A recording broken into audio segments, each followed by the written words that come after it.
Now, what would a big international football tournament be without a little controversy? I mean, the Gold Cup to date has been quite unspectacular. Outside of the Jamaican interest, the football has been ordinary. The games have been unexciting. The tournament itself has been lacking bite. And speaking of bite, see the El Salvador defender Henry Romero biting into the shoulder of U.S. striker Jose Altador. And no, we cannot condone this kind of physical assault on a football pitch. And although it was a corner kick and the referee was unsighted, this was a typical defender, striker jostling in the box.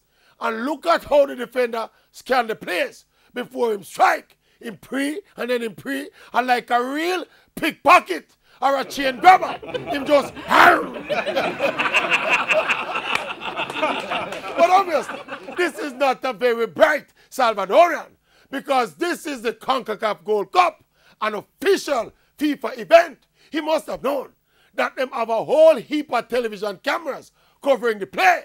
But yo, even with Altador dropping on the ground and grimacing and writhing in pain, me don't feel the bite connect like that.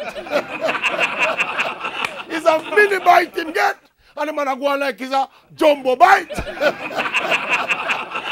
Anyway, when all is said and done, me not think they pressure the ball too much.